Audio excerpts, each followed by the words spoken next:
dañ la doon laaj nag nan ngay présenté woo nan ngeen ni préparé seen combat MMA bi mooy loolu ca États-Unis waaw xam gannaaw bu ñu jullee si yonent bi sant suñu ñaari waajur kon niñ ko faral di waxee rek nunoo foole seedi wen simnanu ngonum fay sima ngonun képp ñu no seede caade simnam a jaajëfal ma sargalam a coom wàccu waayof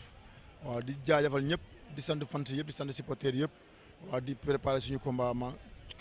MMA États-Unis di wax gaa ñu gën ñu yokku ñaan yàlla may ñu ndam si kaw ki ñu war a amal bés mais caat combat bi tamit ba xam ngeen ne du yomb ba seen mbër mi tamit defar ngeen ko ba nga xam ne mooy loolu su demee foofu du yomb de ndax combat MMA du ay foo. waaw combat MMA du ay foo parce que ñun tax dañoo xam lu ñu yor ñun dañoo xam lu ñu yor xam lu ñuy jaar te xam lu ñu mën xam nga li ma la suñu raq Siteu dama nekk koo xam ne dara fëqul bëtam te lépp lu mu jàqale si kanam moom pour moom da lay faxas jàll. te gëm-gëm boobu lay demee te doomu aadama yaakaar naa boo nekkee si àdduna ba am gëm-gëm lépp loo yor sa kanam da nga koy am bu baax waaw. waaw kon sama gars yi dégg ngeen li caat wax noonu kon leer na nañ. waaw sama gars yi nañ xaaraat keneen ñëw ñu introsé ko suñu micro tamit. waaw incha allah noonu la fay demee jërëjëf merci. merci beaucoup.